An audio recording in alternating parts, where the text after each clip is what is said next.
السلام علیکم ورحمۃ اللہ وبرکاتہ۔ میں امید کرتی ہوں کہ آپ سب لوگ خیریت سے ہوں گے۔ آج الحمدللہ ہمارا سید نبی کا 13واں دن ہے۔ انشاءاللہ آج ہم دیکھیں گے کہ نبی صلی اللہ علیہ وآلہ وسلم کی سیرت سے کون سے ایسے واقعات ہیں جو ہمارے سامنے آتے ہیں اور ان سے ہمیں کیا سبق حاصل ہوتا ہے۔ نحمد و نصلی علی رسولہ الکریم، اما بعد فاعوذ باللہ من الشیطان الرجیم، بسم اللہ الرحمن الرحیم۔ رب اشرح لی صدری ویسر لی امری واحلل عقدۃ من لسانی یفقہوا قولی رب زدنی علما اللہم فقہنا فی الدین اللہم اخلصنا لوجہک الکریم آمین یا رب العالمین۔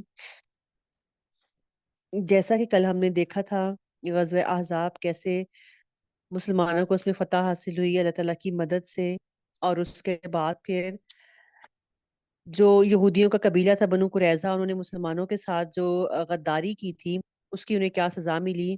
اس کے بعد پھر نبی صلی اللہ علیہ وآلہ وسلم نے جو خواب دیکھا کہ وہ عمرہ کر رہے ہیں، اس کی تکمیل کے لیے آپ صلی اللہ علیہ وسلم صحابہ کے ساتھ گئے، حدیبیہ کے مقام پہ پڑاؤ ڈالا اور مشرکین مکہ نے آپ کو مکہ میں داخل ہونے سے روک دیا۔ اس موقع پر حضرت عثمان کی شہادت کی افواہ پھیلی تو آپ صلی اللہ علیہ وآلہ وسلم نے صحابہ سے وہاں پہ بیعت لی حضرت عثمان کے قتل کا بدلہ لینے کے لیے، جسے بیعت رضوان کہا گیا۔ اور پھر اس کے بعد ایک صلح نامہ لکھا گیا جو مشرکین اور مسلمانوں کے درمیان ہوا، جس کی بظاہر شرائط سب کی سب مسلمانوں کے خلاف تھیں، لیکن اس کا مسلمانوں کو بہت فائدہ ہوا، کیونکہ اللہ تعالیٰ نے کہا تھا کہ یہ آپ کے لیے ایک بہت بڑی فتح ہے۔ جنگ بند ہو گئی 10 سال کے لیے۔ اب مسلمانوں کو اطمینان کے ساتھ دعوت دین دوسروں تک پہنچانے کا موقع ملا۔ آپ صلی اللہ علیہ وآلہ وسلم نے مختلف امراء بادشاہوں کے نام خطوط لکھنے شروع کیے، جس کا مختلف طرف سے مختلف قسم کا ریئیکشن ان کے سامنے آیا۔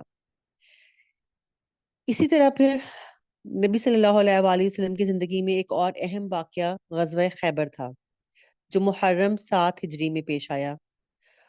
محرم 7 ہجری میں رسول اللہ صلی اللہ علیہ وآلہ وسلم نے خیبر کا قصد فرمایا۔ اس موقع پر ان لوگوں نے بھی اجازت چاہی جو حدیبیہ میں پیچھے رہ گئے تھے۔ آپ صلی اللہ علیہ وآلہ وسلم نے اعلان فرمایا، میرے ساتھ وہی آدمی روانہ ہوں گے جسے جہاد کی خواہش ہے، رہا مال غنیمت تو اس میں سے اسے کچھ بھی نہ ملے گا۔ نتیجہ یہ ہوا کہ بیت رضوان والے 1400 افراد کے سوا کوئی بھی نہیں نکلا، کیونکہ اب جو جانے والے تھے وہ بھی منافق تھے۔ انہوں نے یہ سوچا کہ اب ہم ساتھ جائیں گے، خیبر کا علاقہ یہ لوگ فتح کر لیں گے مسلمان، تو ہمیں بھی مال غنیمت مل جائے گا۔ وہی دنیا کے مال کی محبت میں وہ جانا چاہ رہے تھے، اور وہ عمرہ پہ مسلمانوں کے ساتھ اس لیے نہیں گئے تھے کہ ان کو یہ یقین تھا کہ مسلمانوں کو مشرکین ختم کر دیں گے اور یہ معاملہ ہی ختم ہو جائے گا سارا، لیکن ایسا نہیں ہوا۔ آپ صلی اللہ علیہ وآلہ وسلم نے مدینے کا انتظام صبا بن عرفہ غفاری کو سونپا، پھر خیبر جانے والے معروف کاروانی راستے پر چل پڑے۔ تقریباً آدھا راستہ طے کر لینے کے بعد آپ نے ایک دوسرا راستہ منتخب فرمایا جو ملک شام کی جانب سے خیبر پہنچتا تھا۔ مقصد یہ تھا کہ اس طرح یہودیوں کے لیے ملک شام بھاگنے کا راستہ بند کر دی۔ آپ نے آخری رات خیبر کے قریب گزاری، مگر یہود بے خبر رہے۔ پھر صبح فجر کی نماز اندھیرے میں پڑھی اور سوار ہو کر خیبر کی آبادی کا رخ کیا۔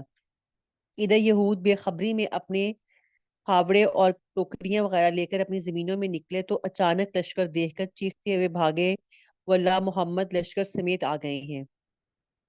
نبی صلی اللہ علیہ وآلہ وسلم نے فرمایا، اللہ اکبر، خیبر تباہ ہوا۔ جب ہم کسی قوم کے میدان میں اتر پڑتے ہیں تو ڈرائے ہوئے لوگوں کی صبح بری ہو جاتی ہے۔ خیبر میں کیونکہ یہود کے قبیلے آباد تھے اور وہ ہمیشہ سے مسلمانوں کے خلاف تھے اور مسلمان کے خلاف سازشیں بھی کرتے رہتے تھے، اسی کا قلع کم کرنے کے لیے نبی صلی اللہ علیہ وآلہ وسلم نے خیبر کا قصد کیا تھا۔ خیبر مدینے سے 171 کلومیٹر شمال میں ہے۔ اس وقت ان کی آبادی 3 حصوں میں بٹی ہوئی تھی، مطلب 3 مختلف حصے تھے، اور اس میں سب سے پہلے جو حصہ تھا اس کی طرف رسول اللہ صلی اللہ علیہ وآلہ وسلم نے اس کے قریب پڑاؤ ڈالا اور اس کا محاصرہ کے محاصرے کا آغاز کر دیا۔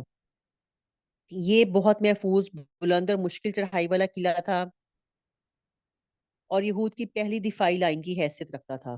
اسی میں ان کا شہ زور بہادر مرہب بھی تھا، جو 1000 مردوں کے برابر مانا جاتا تھا۔ کہا جاتا ہے کہ چند روز فری کیر میں تیر اندازی بھی ہوئی، پھر رسول اللہ صلی اللہ علیہ وآلہ وسلم نے فتح کی بشارت دیتے ہوئے فرمایا، کل میں جھنڈا ایسے شخص کو دوں گا جو اللہ اور اس کے رسول سے محبت رکھتا ہے اور جسے اللہ اور اس کے رسول محبت کرتے ہیں۔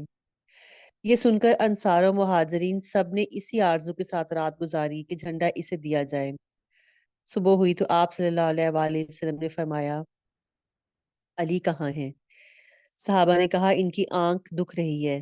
آپ صلی اللہ علیہ وآلہ وسلم نے انہیں بلا بھیجا، وہ لائے گئے۔ آپ نے ان کی آنکھ میں لعاب دہن لگایا اور دعا فرمائی۔ وہ اس طرح شفا یاب ہو گئے گویا انہیں کوئی تکلیف تھی ہی نہیں۔ پھر انہیں جھنڈا دیا اور فرمایا، جنگ سے پہلے انہیں اسلام کی دعوت دو۔ ادھر یہود نے اپنی عورتوں اور بچے شق کے قلعے میں منتقل کر دیے تھے اور اسی صبح طے کیا کہ کھلے میدان میں جنگ کریں گے۔ چنانچہ حضرت علی ان کے پاس پہنچے تو انہیں جنگ کے لیے تیار پایا۔ آپ نے انہیں اسلام کی دعوت دی، انہوں نے صاف انکار کر دیا، اور مرہب نے اپنی تلوار لے کر ناز و تکبر سے اٹھلاتے ہوئے دعوت مبازرت دی۔ وہ کہتا تھا، خیبر جانتا ہے میں مرہب ہوں، ہتھیار پوش، بہادر اور تجربہ کار، جب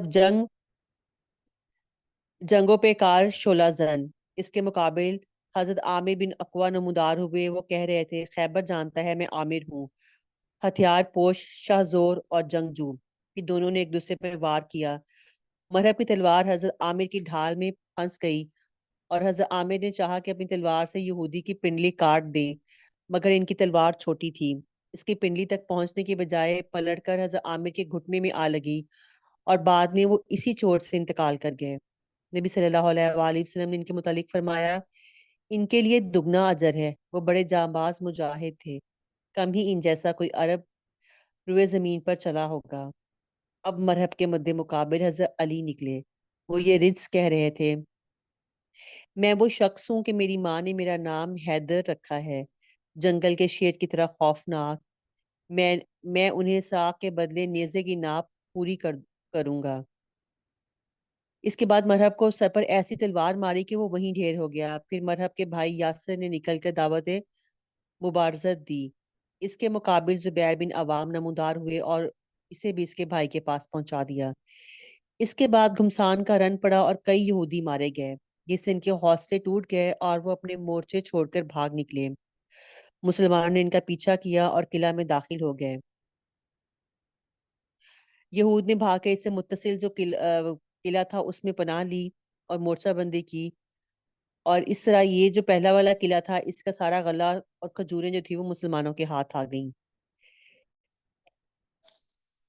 اور اسی طرح پھر جو باقی اگلا قلعہ تھا شک کا، اس کو بھی فتح کر لیا مسلمانوں نے، اور اس کے بعد تیسرا جو قلعہ تھا ان کا قتیبہ، اس کو بھی فتح کر لیا گیا۔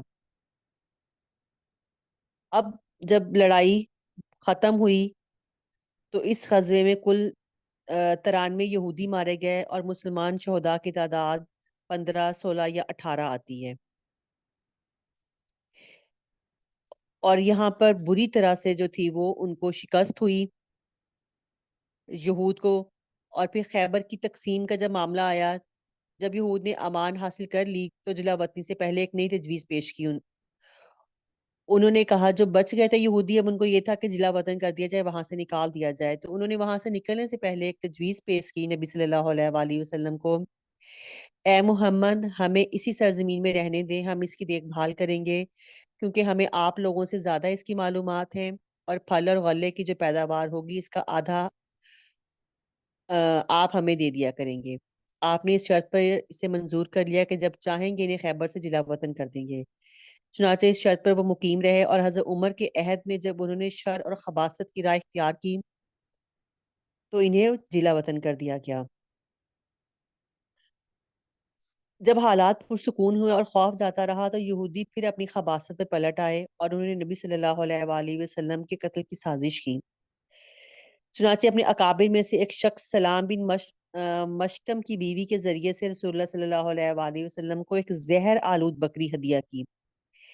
اسے معلوم تاکہ رسول اللہ صلی اللہ علیہ وآلہ وسلم کو بازو پسند ہے، لہٰذا اس نے بازو میں زیادہ زہر ڈالا۔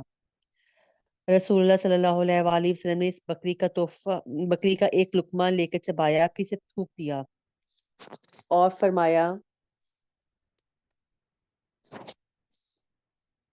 یہ زہر آلود بکری ہے۔ پھر آپ صلی اللہ علیہ وآلہ وسلم نے اس عورت اور یہود سے دریافت کیا تو انہوں نے اپنے جرم کا اقرار کیا اور کہا ہم نے سوچا کہ اگر یہ بادشاہ ہے تو ہم اسے راحت پا جائیں گے، اگر یہ نبی ہے تو یہ زہر اسے نقصان نہیں پہنچا سکے گا۔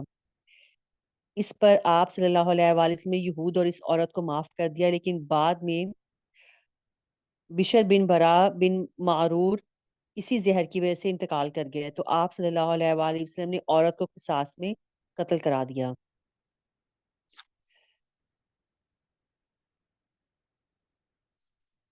یہ غزوہ مکمل ہونے کے بعد نبی صلی اللہ علیہ وآلہ وسلم کی شادی حضرت صفیہ بنت حیی بن اخطب سے ہوئی، جو کہ یہودی جو قبیلے کا سردار تھا، ان کی بیٹی تھی۔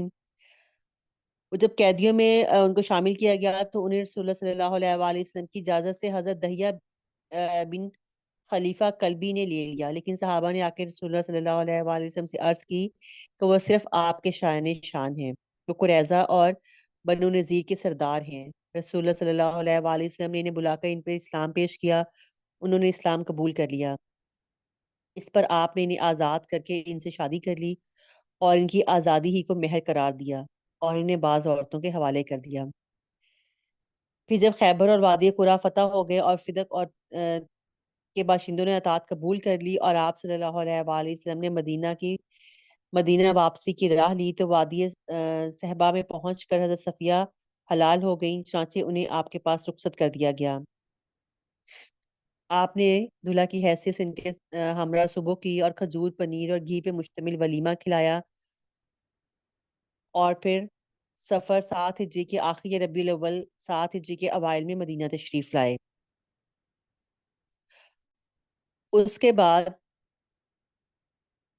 پھر ایک اور مارکہ ہوا جسے مارکہ موتا کہا جاتا ہے، جو جمادی الاول 8 ہجری میں ہوا۔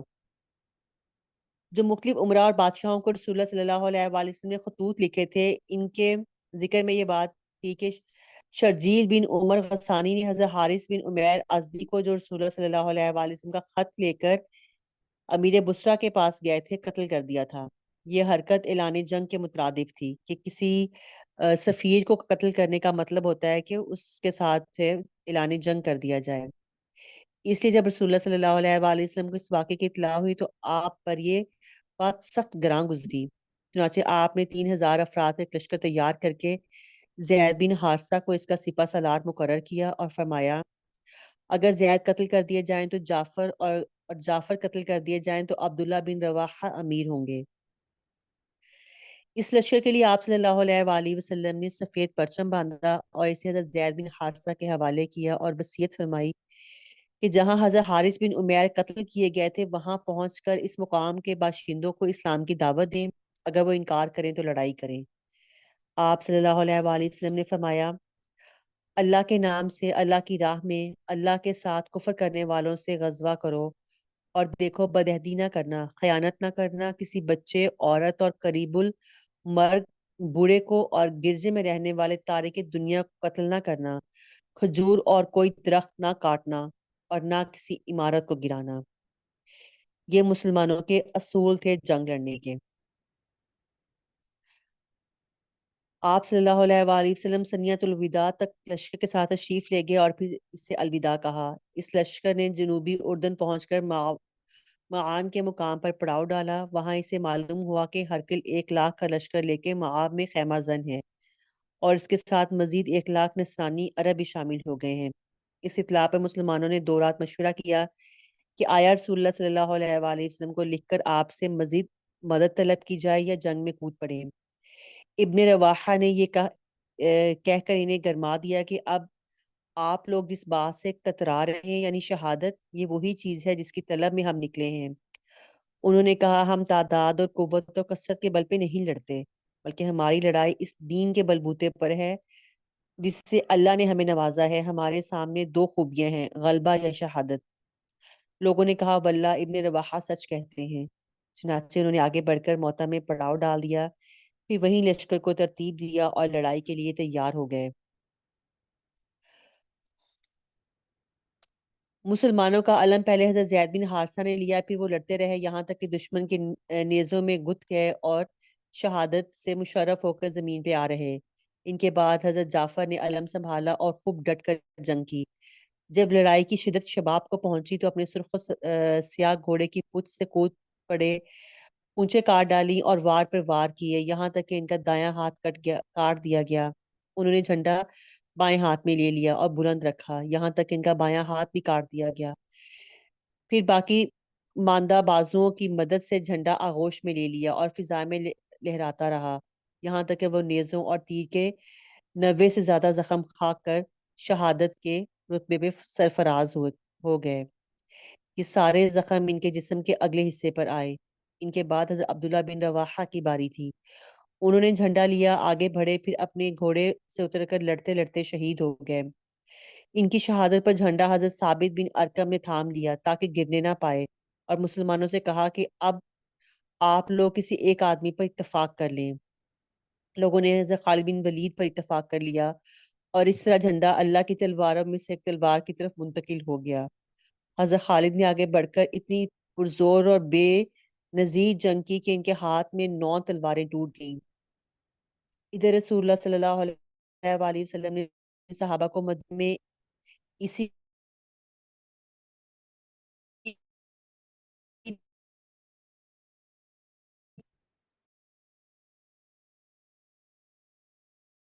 3 دن ختم ہوا تو دونوں اپنے اپنے کیمپوں میں چلے گئے۔ خالد بن لشکر کی ترتیب بدل دی، پیچھے کو آگے، آگے کو پیچھے، دائیں کو بائیں اور بائیں کیا۔ دشمن سمجھا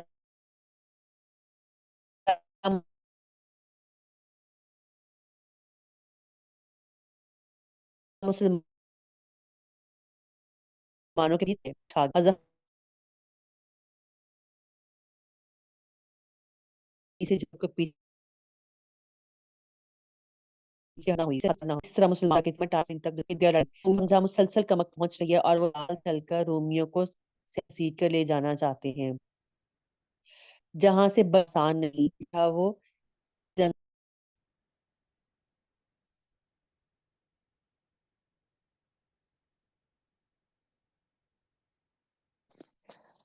جی، رمضان 8 ہجری میں اللہ تعالیٰ نے اپنے رسول صلی اللہ علیہ وآلہ وسلم کو مکہ مکرمہ کی فتح کا شرف بخشا۔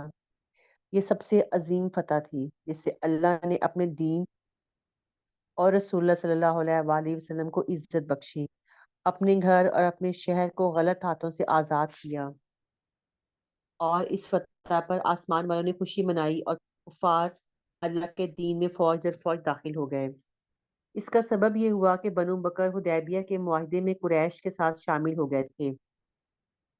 ان کی بنو خزاع کے ساتھ دور جاہلیت میں خون ریزی اور کشاکش چلی آ رہی تھی، جس کی آگ اسلام کی آمد کے سبب وقتی طور پر بجھ گئی تھی۔ جب حدیبیہ کی صلح ہو چکی تو بنو بکر نے اسے غنیمت جانا اور موقع پا کر شعبان 8 ہجری میں رات کے وقت بنو خزاع پر چھاپا مارا۔ کیونکہ قبائلی نظام تھا تو قبیلے ایک دوسرے کے اوپر حملہ آور ہوتے رہتے تھے۔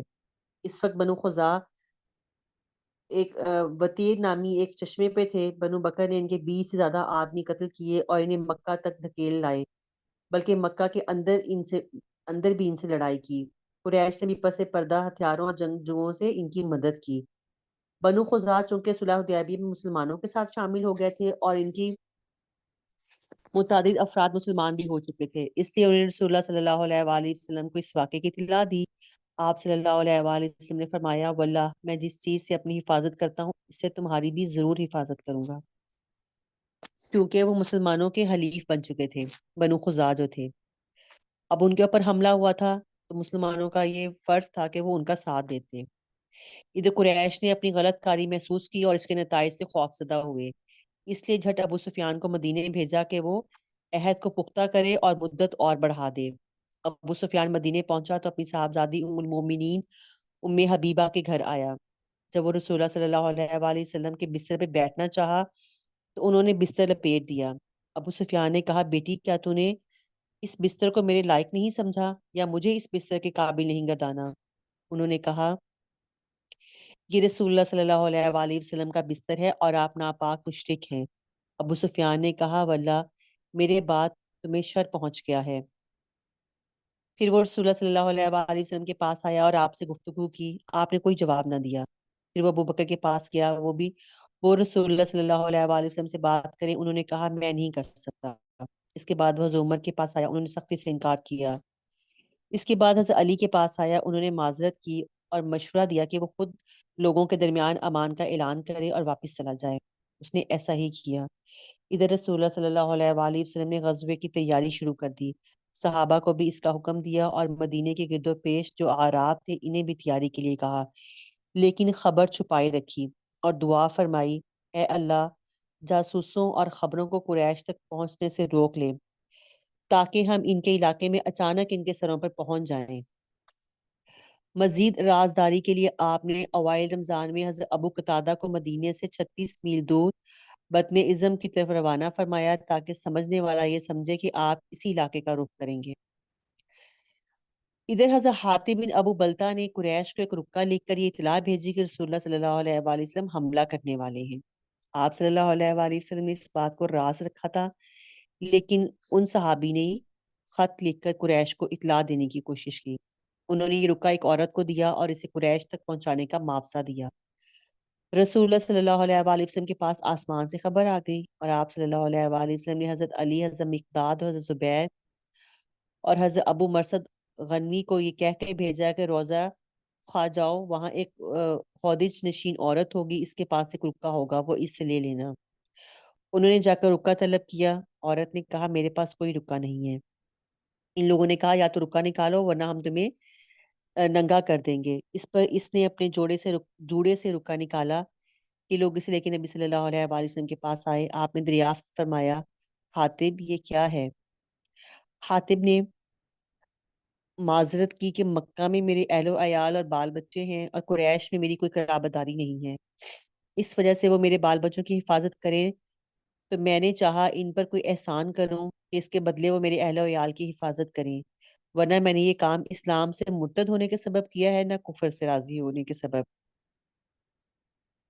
حضرت عمر نے کہا، اللہ کے رسول صلی اللہ علیہ وآلہ وسلم مجھے چھوڑیے، میں اس کی گردن مار دوں، کیونکہ اس نے اللہ اس کے رسول سے خیانت کی ہے اور منافق ہو گیا ہے۔ رسول اللہ صلی اللہ علیہ وآلہ وسلم نے فرمایا، یہ جنگ بدر میں حاضر ہو چکا ہے اور تمہیں کیا پتا، ہو سکتا ہے کہ اللہ نے اہل بدر پر جھانک کر کہا ہو کہ تم لوگ جو چاہو کرو، میں نے تمہیں بخش دیا۔ یہ سن کر حضرت عمر کی آنکھیں نم ہو گئیں اور کہا، اللہ اور اس کے رسول بہتر جانتے ہیں۔ مکے کی راہ میں 10 رمضان سن 8 ہجری کو رسول اللہ صلی اللہ علیہ وآلہ وسلم نے مدینہ چھوڑ کر مکہ کا رخ کیا۔ آپ کے ساتھ 10,000 صحابہ کرام تھے۔ مدینے پر بطور منتظم ابو رحم غفاری کو تقرر فرمایا۔ جوفہ پہنچے تو آپ کے چچا حضرت عباس ملے۔ وہ مسلمان ہو کر اپنے بال بچوں سمیت ہجرت کرتے ہوئے آ رہے تھے۔ ابوا میں آپ کے چچیرے بھائی ابو سفیان بن حارث اور پھوپھی زاد بھائی عبداللہ بن ابو امیہ ملے۔ آپ نے ان دونوں سے منہ پھیر لیا کیونکہ یہ دونوں آپ کو سخت اذیت پہنچاتے اور حجب کرتے رہے تھے۔ حضرت ام سلمہ نے عرض کی، ایسا نہیں ہونا چاہیے کہ آپ کے چچا زاد اور پھوپھی زاد بھائی ہی آپ کے یہاں سے سب سے زیادہ بدبخت ہوں۔ حضرت علی نے ابو سفیان بن حارث کو سکھایا کہ تم رسول اللہ صلی اللہ علیہ وآلہ وسلم کے سامنے جاؤ اور ان سے وہی کہو جو برادران یوسف نے حضرت یوسف سے کہا تھا۔ اللہ